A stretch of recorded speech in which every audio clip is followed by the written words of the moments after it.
거룩한 것으로 거룩한 자로서의 대함을 받아야겠죠. 그죠? 관계 안에서. 마리아도 자기 부모님한테는 귀한 사람이잖아요. 거룩하게 대해야 된다는 거예요. 부모로서의 애정이 아니라 어떻게 해요? 하나님의 자녀로서의 거룩하게 대해야 되는 것이 중요한 거죠. 그죠? 그러면 요셉과 마리아가 하나님의 성령에 의해서 잉태를 하고 그리고 출산을 하고 오늘 이 가운데에 헤롯이 끼어들어서 지금 엄청난 일이 벌어지잖아요. 그럼에도 불구하고 가정은 어떻게 해야 합니까? 라는 질문 안에서 어떻게 해야 됩니까? 서로 거룩하게 대하고 서로 귀하게 대할 줄 아는 것이 가정인 거죠. 예수를 품는 가정이 거룩한 가정이라는 뜻입니다. 가정이란 예수 안 믿고 믿고의 문제가 제일 중요한 문제예요.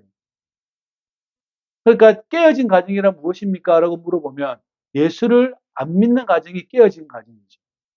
그럼 예수를 믿는 가정은 그죠? 하나님 앞에서 거룩한 가. 그래서 저는 이 말을 할 때마다 예수를 믿지 않는 여러분의 가족들이나 그 일들 때문에 얼마나 힘이 들까를 많은 고민을 하죠. 기도도 하고. 그래서 여러분들도 그것에 위해서 부단히 싸워야 합니다. 부단히 싸워내야 합니다. 투쟁해야 되고 여러분들 영적인 전쟁을 치러야 합니다. 그죠? 자꾸 그래서 예수 믿으라고 이야기를 해야 되고 우리 거룩한 가정 만들어 가자라고 이야기해야 되고 때로는 어떤 이 갈라짐이 있다면 그 갈라짐을 봉합해야 되죠. 예수 믿고 가족끼리 싸움박질하고 갈라지는 경우도 있거든요. 틈이 벌어진 경우도 있어요. 이건 어떤 가정입니까? 지금 요셉과 마리아와 아기 예수님을 생각해 보면 온전하진 않죠. 그럼 어떻게 돼요? 아, 우리 가정은 이것을 이렇게 닮아가야 되는구나라고 저와 여러분들은 생각해야 된다는 거죠. 그걸 봉합하기 위해서 기도하고 간구하고 애를 쓰고 싸워내고 그죠? 그렇게 되어져야 된다라는 겁니다. 맞죠? 아주 중요한 겁니다. 그래서 저와 여러분들이 가정을 어떻게 할 것인가? 나는 어떻게 영적인 전쟁을 할 것인가? 나는 어떻게 하나님께 간구해야 될 것인가? 계속해서 고민해야 된다라는 것이죠. 저는 믿지 않는 가정에서 자랐습니다. 믿지 않는 가정에서 자랐어요. 부단히 싸웠어요. 싸움도 했고 방황도 했고 왔다리 갔다리 했습니다. 그럼에도 불구하고 지금은 우리 아이들에게 이런 말을 할 수 있는 사람이 되었어요. 너희들이 반드시 예수를 믿는 사람들과 결혼해야 된다. 이 말을 할 수 있는 사람이 되었어요. 그럼 그냥 툭 튀어나온 것 같아요? 이 말이 그냥 목사니까 자기 아들에게 그 말 해야지라고 툭 튀어나온 것 같아요? 아니에요. 이 과정이 치열했기 때문에 이 과정을 여러분들에게 전달해 주는 것 뿐이에요. 안 들으면 방법은 없고요. 제 말을 안 들으면 방법은 없고. 그러나 이것을 위해서 저는 전 인생을 바쳤고, 이상하죠? 나의 모든 인생을 선교를 위해서 하겠습니다. 라고 저는 시도를 한 게 아니라 나는 우리 가정이 예수 믿는 가정이 되었으면 좋겠다 해서 출발해서 여기서 저는 선을 끄은 거예요. 그래서 싸움이 힘이 달라요. 제가 싸우는 힘이 여러분들과 다른 이유 중에 하나는 그게 있어요. 그게 목표를 잡았기 때문에. 그죠? 그렇잖아요? 그래서 여러분들이 여러분의 가정을 어떻게 생각할 것인가 표본이 어디에 와 있냐면 여기에 와 있어요. 요셉과 마리아와 아기 예수님을 거룩한 가정이라고 부른다라면 우리 가정도 이렇게 꾸려가야 되는 거죠. 결혼을 앞두고 있는 청년도 있고, 그죠? 그리고 가정을 꾸린 분들도 있고, 어쨌든 여러 가지 상황이 있잖아요.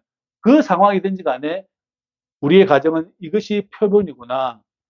이게 기준이구나. 거기에 맞추는 거예요, 나를. 그러면 내가 어떻게 인적인 싸움을 해야 될지를 알게 되는 거죠. 그죠? 그렇게 됩니다. 잘 기억하시기를 주의 이름으로 부탁을 드립니다.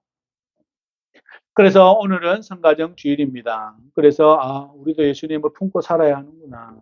지난주에 말씀드린 것처럼 모든 인간은 예수님을 품을 수 있다. 예수님을 품을 수 있다는 게 전제라고 말씀을 드렸죠. 그래서 그 모든 가정은 예수님을 품을 수 있어요. 모든 가정은 예수님을 품을 수 있습니다. 그래서 여러분 행복해질 수 있다니까요. 행복해질 수 있어요. 예수님 품으면 행복해지잖아요. 그러니까 예수 품을 수 있어요. 품으면 돼요. 오늘 이제 그 이야기를 좀 더 말씀을 나누고자 합니다. 예수님이 이제 태어났다는 소식을 별이 왔다. 동방박사들이 와가지고 헤롯에게 물었어요. 유대인의 왕이 별이 왔는데 어디서 났냐고 물으니까 이제 헤롯 대왕이 그러면 박사들에게 이렇게 이야기를 한 거죠. 만약에 찾으면은 나한테도 좀 알려주라. 나도 가서 그에게 경배하겠다. 그래서 그 박사들을 보냅니다. 근데 박사들이 예수님을 경배하고 황금과 유향과 모략을 드리고 꿈의 지시함을 받아 돌아가지 마라. 같은 길로 가지 말고 돌아가라 그래요. 그러니까 돌아갔거든요. 다른 길을 통해서 갔다는 이야기인 거죠. 경부선 안 타고 저기 중앙선 탄 거죠. 그죠? 뭐 이런 거예요. 다른 길로 가버렸어요. 그러니까 헤롯이 짜증이 난 거죠. 짜증이 난 거죠. 헤롯이 얼마나 잔인한 사람인 줄 아십니까? 자기 마누라도 죽이고 자기 세 아들도 죽입니다. 나중에는 자기가 죽을 때 온 성에서 곡소리가 났으면 좋겠다. 내 죽음 때문에. 그래서 결국 뭐 시키냐면 한 집에 한 명씩 사람을 죽이라고 시킵니다. 그만큼 잔인한 사람이에요. 엄청 잔인한 사람이에요. 이 사람이 예수님을 죽이려고 합니다. 왜냐하면 왕은 나밖에 없는데, 이 이스라엘 땅에 왕은 나밖에 없는데 유대인의 왕이 났다고 하니, 그래서 이 사람이 화가 난 거죠. 잔뜩 난 거죠. 그러니까 주님의 사자가 요셉에게 꿈에서 나타나서 현몽에서 헤롯이 아기를 죽이려고 한다. 그리고 그 어머니를 데리고 애굽으로 피하라. 내가 내게 이를 때까지 거기 있으라라고 주께서 말씀을 하고 있는 거죠. 그러니까 요셉은 즉시 아기와 어머니를 데리고 애굽으로 떠나가서 헤롯이 죽기까지 있었다라는 성경 말씀의 증언입니다. 예수님의 이 피난 행동을 살펴보면 아기 예수가 태어났어요. 지금 이제 헤롯은 자기 군사들 보내서 죽이려고 막 달려와요. 그러면 요셉과 마리아와 아기 예수는 그들의 속도를 따라잡을 수가 없잖아요. 만약에 우리나라도 추격군이 있었거든요, 옛날에. 저기 뭐 나쁜 짓을 해가지고 산으로 도망가잖아요. 그럼 추격군이 따라 붙어요. 그죠? 옛날 그런 영화도 있었어요. 드라마인가 추노라고 있었어요. 노비들을 도망가면 그 노비들을 추격하는 놈들이 있어요. 잡아오면 현상감이 걸려 있으니까. 그래서 추격하는 애들이 있거든요. 그 속도를 못 따라잡아요. 그러면 여러분들 이스라엘 다음에 지도를 보시면 아시겠지만 광야입니다. 광야에 이스라엘에서 저기 애국까지 가는 그 길이 이렇게 숲이 있는 우리나라 숲이 있지가 않아요. 숨지를 못해요. 그러면 얼마나 여러분 그 속도가 빠르겠습니까? 말을 타고 하는 그 속도가 얼마나 빠르겠어요. 그러면 요셉과 마리아와 아기 예수님은요, 그것을 피해서 가려면 얼마나 힘들었을까요? 좀 더 속된 말로 사람 잡는 일입니다. 그들은 말을 타고 달려오기 뻔하고, 우리는 말이 있을 수도 있고 없을 수도 있죠. 그죠? 숨었다 가고 막 이렇게 해야 됩니다. 그러면 물기라도 하면 끝장나는 거예요. 온 동네에 사막에 울음소리 들리면 거기밖에 소리 안 들리거든요. 이 추격군들이 얼마나 발달되어 있겠어요. 그죠? 군사들이. 근데 애굽으로 넘어갈 수는 없어요. 왜냐면 애굽은 통치선이 거기까지니까. 만약에 넘어가면 애굽 왕하고 헤롯 왕하고 싸움이 커지니까 안 되는 거죠. 그러니까 그 광야를 지나는 거기까지. 부엘세바입니다. 부엘세바 그 광야를 지나기까지 이 추격군들이 따라가는 속도하고 요셉과 마리아가 그 지경까지 애국 국경선까지 가는 그 거리의 그 싸움이 얼마나 치열했겠습니까? 그죠? 엄청 치열했을 거예요. 그러니까 이 세 사람은 엄청 힘이 들었을 거예요. 말을 안 해봐도 힘들었다는 사실을 우리는 알 수 있죠. 그죠? 그래서 이 헤롯이 이제 고를 부리기 시작하는 거죠. 예수님의 목숨은 바람 앞에 등불이에요. 푹 불면 훅 꺼질 타이밍인데, 그러나 하나님께서는 그 생명을 꺼지지 않게 하시죠. 왜냐하면 이 생명이 십자가에서 끝나야 되거든요. 이 생명이 십자가에서 끝나야지 얘네들에 잡혀서 끝날 일이 아닌 거죠. 그래서 안 잡히는 거예요. 도망을 잘 가서가 아니라, 이 사람들이 도망을 잘 가고 잘 숨겨서의 문제가 아니라, 하나님께서 예수님을 죽이는 방식이 여기서 죽이는 게 아니라 어디서 죽여요? 십자가에서 죽인다는 거예요. 인간적으로는 바람 앞이 등불인데, 그러나 하나님께서 허락하지 아니하였으니, 용인하지 않으셨으니 죽음은 면하지만 그 가는 과정이 얼마나 힘이 들었을까라는 것을 우리가 알 수 있죠. 지난주에 말씀드린 것처럼 예수를 믿는다는 그런 거예요. 하나님의 때와 시간이 내한테 언제 일어날 줄은 모르지만 그게 십자가일지 무엇일지는 모르겠지만 그러나 그 뜻이 나에게 지금 이루어지지 않았다고 해서 그죠? 실망하거나 힘들어할 이유가 전혀 없게 된다는 겁니다.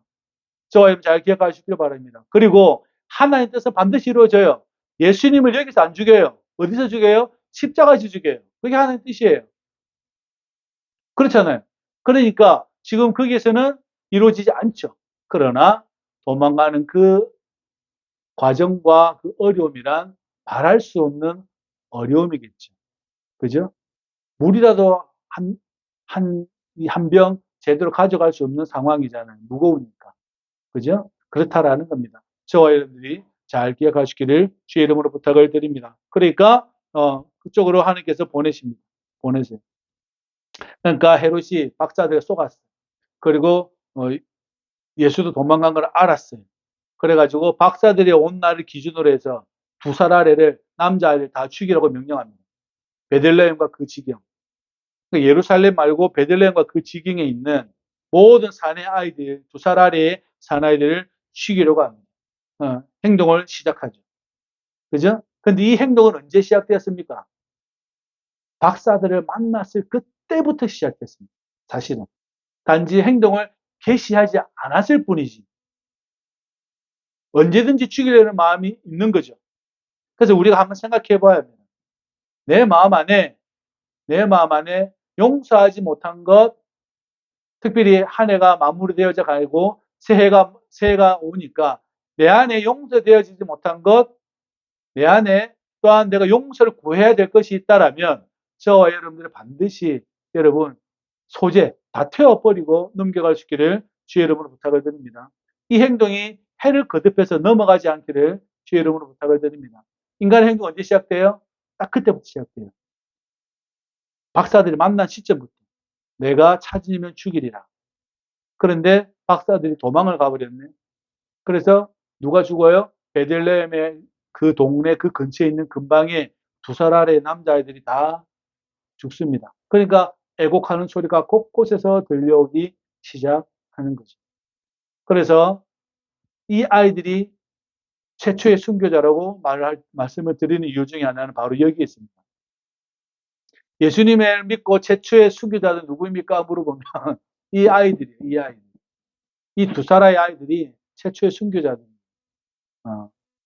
저와 여러분들이 이 한 해를 보내고 또한 맞이할 때에 내가 용서해야 될 것과 용서를 구해야 할 것과 용서할 것을 잘 기억하시기를 주의 이름으로 부탁을 드립니다. 안 그러면 언젠가는 그 행동이 개시됩니다. 용서하지 않은 마음과 용서를 구하는 그 마음을 잃어버리면 언젠가는 그 행동이 시작이 될 겁니다. 그게 1년이 될지 10년 후가 될지는 모르지만 그러나 그것이 반드시 저와 여러분들 안에 뱀이 또아리를 틀듯이 앉아가지고 우리를 괴롭힐 것입니다. 잘 기억하시기를 주의 이름으로 부탁을 드립니다. 그래서 그러한 헤롯의 그것으로 인하여서 많은 어려움이 있게 되어지는 거죠. 그래서 라마에서 슬퍼하며 통곡하는 소리가 들린다라고 주께서 말씀하시고 라헬이 그 자식을 위하여 애국하는 것이다. 자식이 없으므로 위로받기를 거절하였다. 그 말씀이 이루어진 것을 말씀합니다. 그리고 이제 헤롯이 죽은 후에 주님의 사자가 또 애굽에서 요셉에게 등장하십니다. 그리고 아기와 어머니를 데리고 이스라엘 땅으로 가라라고 성경은 말합니다. 아기의 목숨을 찾던 자들이 죽었다라고 말씀하는 거죠. 폭정이 끝났어요. 한 30 몇 년간 이 헤롯은 포갑적인 정치를 합니다. 사람을 죽이는 것은 다반사요. 늘 자기 마음대로 해버리고 다 죽여버려요. 그러면 그 아들이 본 게 뭘까요?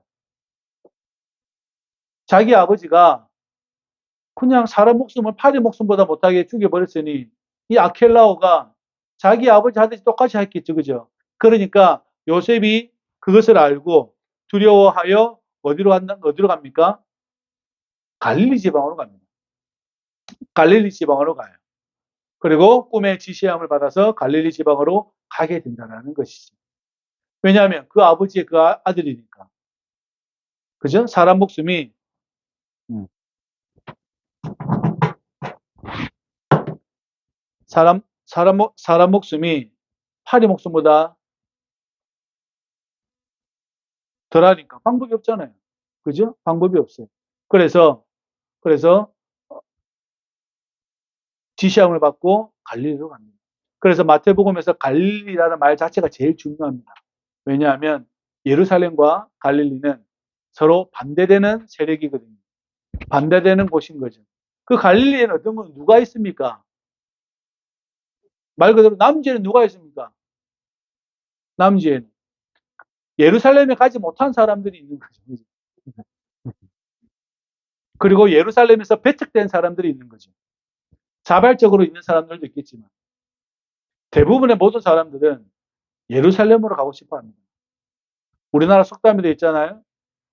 사람은 어디서 키워요? 어디로 보내고? 말은 어디로 보내고? 사람은 어디로 보내요? 그렇죠. 그렇게 보내죠. 사람은 그쪽으로 가기 원합니다. 그죠? 근데 자발적으로 그곳을 선택한 사람 외에는 모든 사람들은 예루살렘으로 가기를 원합니다. 근데 이 갈릴리 지방에는 누가 있냐면 남지랑 똑같다니까요. 예, 서울 쪽으로 못 가는 사람들과 그리고 외국인들이 살고 있죠. 다시 말하면 하나님께서 이제는 이스라엘 땅이 아니라 이스라엘과 외국인 이방인들을 향한 하나님의 마음이 있는 곳으로 누구를 보내요? 예수님을 보내는 거죠.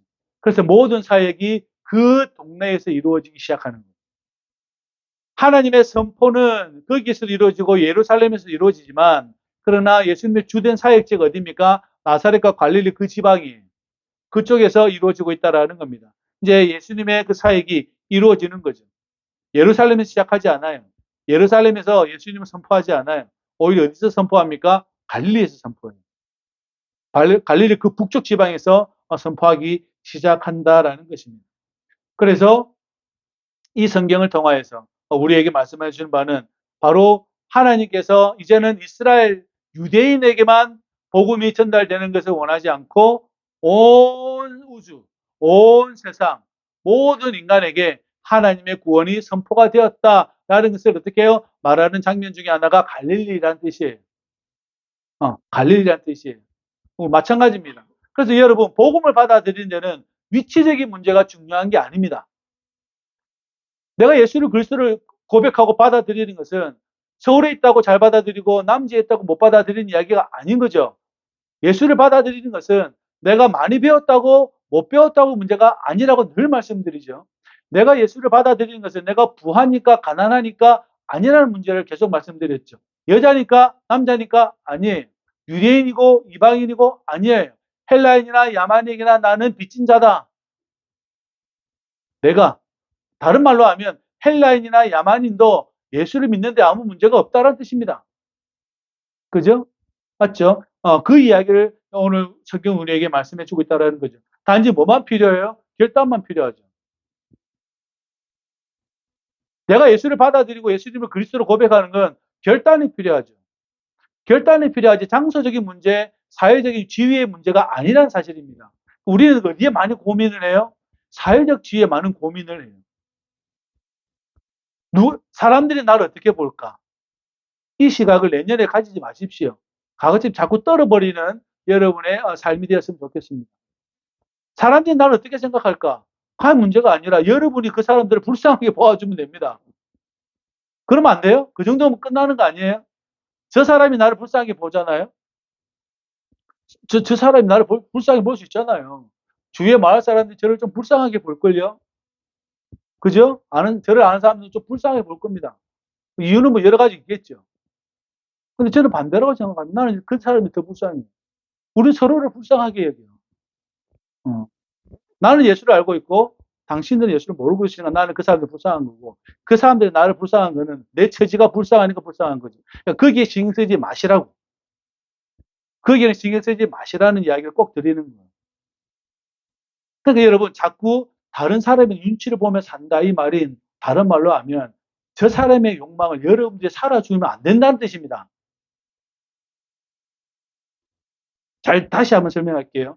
내가 저 사람의 눈치를 보는 거는 그럼 저 사람의 욕망을 내가 살아주는 거예요. 저 사람의 생각대로 내가 움직이잖아요. 내가 움직이잖아요, 지금. 저 사람이 너무 불쌍해. 나 불쌍해. 저 사람이 나에게 만약에 사과 하나를 주면 고맙습니다. 이렇게 되는 거죠. 내가 저 사람의 생각대로 내 자신이 움직여져요. 그러면 안 된다고요. 저와 여러분도 예수님을 주인으로 삼았다라면 예수님의 말씀만 들어야 돼요. 세상의 눈치를 보지 마십시오. 괜찮아요. 교만하니, 쟤는 뭐 버릇이 없니, 뭐 이런저런 말을 해도 괜찮아요. 왜요? 예수를 안 믿고 하는 말이니까 다 어차피 사라질 말이에요. 예수를 안 믿고 하는 말은 다 사라질 말입니다. 저 사람이 예수를 믿고 나를 불쌍하게 보면 내 안에 어떤 연약함이 있어서 그것을 고쳐주고 싶은 마음에 불쌍히 여겨지는 것은 감사한 일이죠. 감사한 일이에요. 어느 목사님이, 어느 장로님이, 권사님이 저에게, 목사님, 이건 아닌 것 같아요. 라고 하면, 나를 좀 불쌍히 여겨주면, 그것은 나를 어떻게 해요? 나의 행동을, 믿음의 방식을 좀 고치길 바라는 마음에서 그 마음은 괜찮아요. 오케이. 예수를 믿지 않는 사람들의 말을 듣지 마십시오. 죄송하지만 그래요. 여러분이 도리어 그 사람들을 불쌍히 여겨주십시오. 여러분 가지고 있는 예수님의 마음, 하나님 아버지의 마음, 성령님의 마음을 가지고 그 사람들 불쌍히 여겨서 자꾸 예수 믿게 하는 게 그게 맞는 거죠. 그러니까 충돌이 나죠. 계속 충돌 납니다. 그 사람들하고. 그죠? 충돌 나죠. 생각적으로는.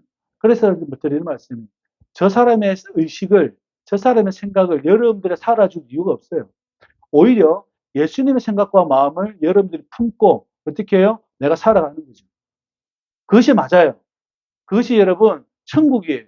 그것이 저와 여러분들이 가야 할 길이라는 것이죠. 반드시 기억하시기를 주의 이름으로 부탁을 드립니다. 이걸 결단이라고. 나는 누구의 말도 안 듣겠다.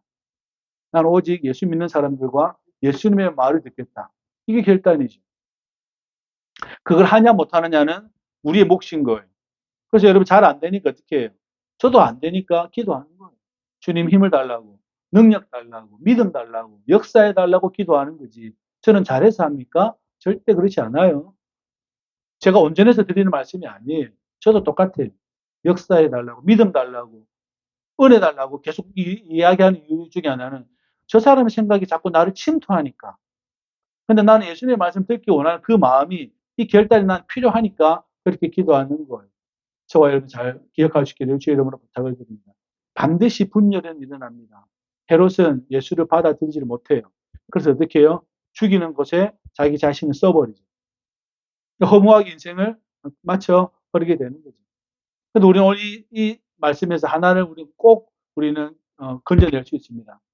어떠한 예수님을 죽이려는 음모와 계획과 그 어떤 것도 예수님을 죽이지 못합니다. 오직 예수를 죽일 수 있는 분은 하나님밖에 없어요. 오직 그 십자가에 매달 수 있는 분은 하나님밖에 없어요.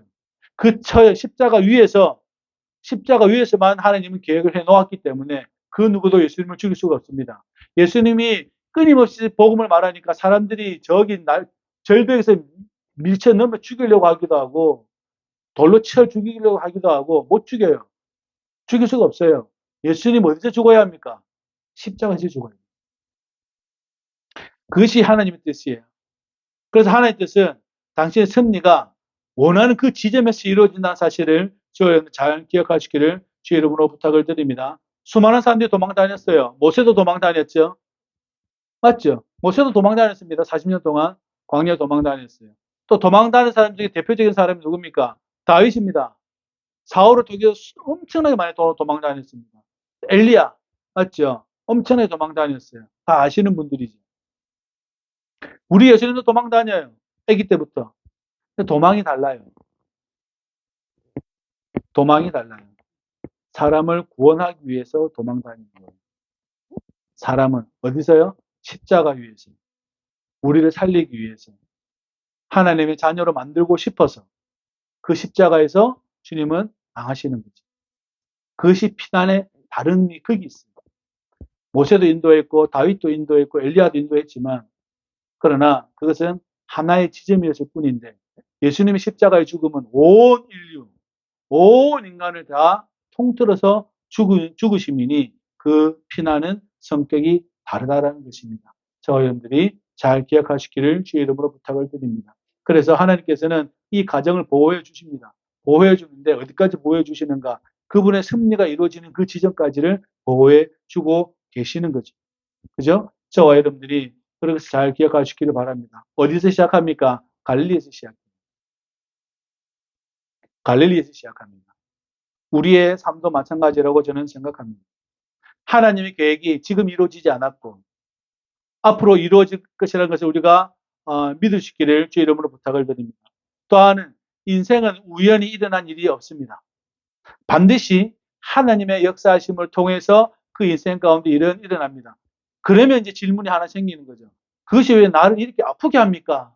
라고 이야기할 때 그것을 저와 여러분들이 결단하고 믿음으로 어떻게 해요? 넘어가야 된다는 거죠. 문제는 거기 있어요. 왜 하나님은 날 이렇게 아프게 합니까? 내 인생을 왜 이렇게 아프게 하십니까? 라는 질문이 들어올 수 있잖아요. 그죠? 이 다른 말로 하나님은 선하십니까? 라는 질문이에요. 근데 여러분 어떡할 거예요? 요셉과 마리아도 그렇게 하지 않겠어요? 하나님 왜 이렇게 힘들어야 합니까? 애굽으로 가야 되고 애굽에서 한 3년을 지내야 하고 학자들은 말하기를 3년 정도로 이야기합니다. 그 3년에서 지내야 하고 또 다시 갈릴리로 가서 다시 이렇게 30년 동안을 아기 예수를 키워야 하는데 그런데 마리아는 이 아기가 요셉도 이 아기가 어떤 의미에서 태어난 줄 알고 있어요. 정확하게는 모르지만 의미는 알고 있어요. 그죠? 의미는 알고 있어요. 그러면 같은 질문이죠. 우리 저와 여러분 똑같은 질문이에요. 왜 저에게 이런 일이 있어야 합니까? 라는 마리아의 질문과 요셉의 질문이 우리랑 똑같이 일어나요. 그 질문이 똑같이 일어납니다. 근데 하나님은 말하죠. 예수를 죽이려고 내가 보냈고 너희들은 그렇게 사용되어졌다라고 하나님이 말씀하실 때 저와 여러분들이 순종해야 된다는 거죠. 똑같은 질문입니다. 요셉과 마리아의 질문과 우리 인생의 질문은 똑같습니다. 왜 하나님 저에게 이런 일이 있어야 합니까? 라는 질문이 똑같이 일어나죠. 그죠? 똑같이 일어나잖아요. 그럴 때에 저와 여러분들이 어떻게 해요? 믿음으로 순종하는 겁니다. 사랑으로 극복하는 거예요. 어디서요? 내가 사는 이곳에서. 내가 살아가고 있는 이 현장에서, 이곳에서, 내가 서 있는 이곳에서 그 믿음을 품고 살아가게 된다는 것입니다. 저와 여러분 그 복을 누릴 수 있기를 주의 이름으로 부탁을 드립니다. 하나님의 계획은 실패하심이 없어요. 그 계획은 반드시 어느 지점에서 일어납니다. 그 일어날 때에 내년에도 일어날 겁니다. 일어날 때에 저와 여러분들이 아멘. 내가 이 자리에서 순종하면서 내가 사랑으로 극복하겠다라고 저와 여러분들이 고백하시기를 주의 이름으로 부탁을 드립니다. 그게 믿음이에요. 그게 믿음이에요. 어떻게 해요? 억울하지만 믿어야 합니다. 그것이 우리 인생인 줄 알고 다가오는 새해에도 저와 여러분 것을 잘 준비하고 믿음으로 살아갈 수 있기를 주의 이름으로 축복합니다. 기도하겠습니다. 할렐루야. 고마우신 아버지 하나님. 언제나 예수님은 우리에게 가장 귀한 것으로 좋은 것으로 우리의 삶을 상승시켜 주는 분이심을 고백합니다. 다가오는 한 해에도 또한 가는 이 한 해에도 주님이 함께 하셔서 믿음으로 극복할 수 있는 믿음 허락하여 주옵시고 또한 사랑으로 역사하시는 당신의 은혜를 구할 수 있도록 우리를 축복하여 주옵소서. 당신은 선하십니다. 우리가 이것을 믿기를 원하고 이것을 품기를 원하오니 주여 도와주시옵고 또한 아름다운 가정, 거룩한 가정 꾸며갈 수 있도록 우리를 축복하여 주옵소서. 예수님의 이름으로 기도합나이다. 아멘.